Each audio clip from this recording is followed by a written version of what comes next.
I'm Tony and this is Courtney, and we are with the Oregon Life Property Group. Today we're going to talk to you about a new report that came out from Redfin that's showing that home buyers are getting significant discounts on their home purchases. So do you think this is the turn? Are we in a bubble that's about to burst, or what's going on? I do think that, but I also think that buyers still think that there's these incredible deals out there, which there are. Well, Redfin came out with a report that says nationally buyers are getting a 7.9% discount on their purchase, right? It's a little bit different in the Portland metro area. So that's a national stat, but in Portland, we're seeing a little bit less of a discount. I would say like 3% maybe. Yeah. We just had a buyer recently who basically any house, it doesn't matter what's on the market, they just go 100,000 under. Like, I don't know where people get these numbers from, but I mean, what did you say to that seller or that buyer?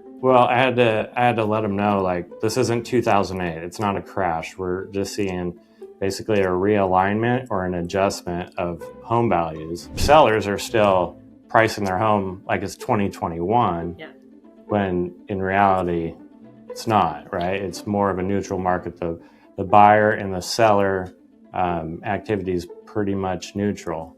So I don't think you're going to get, 40% off the list price. So in our area, we're seeing about 2.9%. So you said 3%. You were pretty spot on. Off the original list price, not the price that they lowered it to. Right. And then you try to get an additional Which discount. is what keeps happening with this one particular buyer, is that, he'll start out with an $800,000 house or something that somebody's listed at 800. They end up getting to a more realistic number like 750. Right. And then instead of 700,000, now he wants to offer 650, right? So that is not a trend that we suggest, or not a trend, but what's the word I'm looking for? A strategy? A strategy, yeah, that's a strategy. So, and then I would say the other thing is 3% off the original list price, so think about that. Also think about the days on market. I wouldn't go in on a home that's been on the market for a week and then go with that strategy. I'm going to offer 3% under. It's going to have to be a home that's been on the market for a little bit longer. And we're looking 89 days on market right now is the average. Right. So, but of course, the other flip side of it is as interest rates come down, the buyer pool grows and there's more buyers out there. So that actually ends up kind of offsetting the days on market. They actually come down a little bit. And also, if you've got a hot property, you find a hot property, everybody thinks it's a hot property. So it usually ends up with multiple offers regardless of the kind of market we're in. So, and then next, for sellers, Ace Handyman Services just came out with a report on which upgrades give you the highest return on investment. And you won't believe it, but the highest return on investment right now, you want to guess? Garage door replacement. Okay. So a garage door costs about $4,500. Yeah. It has a 268% return on investment. So you'll get about $12,500 back. It's a pretty good investment. I mean, I can understand. I usually tell people to focus on curb appeal, so fresh paint, pressure washing, those kind of things. So, I mean, I guess a new garage door would help with the elevation. Yeah, curb appeal.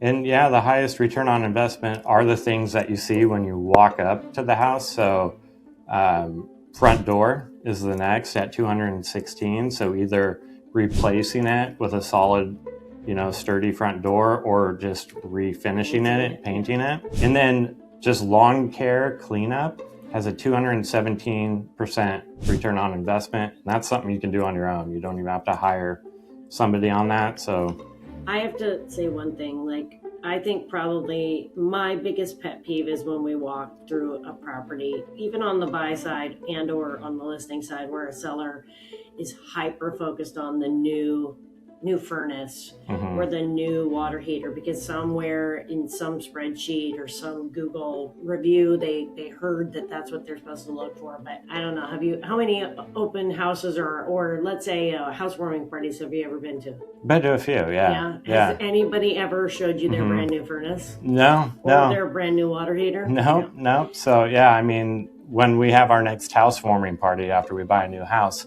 let's tell people, let's go. Don't come through the front door. I want you to come through the garage. I have something really special to show you. My new furnace and water heater. It is pretty silly. Yeah. No, but I mean, in all seriousness, I mean, lawn care is another one that they said that one's a good one if you're going to focus on those things. I think obviously we don't want deferred maintenance to be a high, a focus. We want to get rid of that stuff. But what's the other thing? Hardwoods? Wasn't that another one? Refinishing hardwoods, another surface thing. It's all visual items that are going to have the highest return on investment, and then interior paint. Yeah, and that is an inexpensive one that you can do yourself, or you can hire out for a couple bucks a square foot. And all of them are a little different. $6 to $2 to $6. Yeah. So if you are thinking about selling this year and you just want some ideas or contractors, some referrals, we're happy to provide those. Feel free to reach out. That's all we have for today.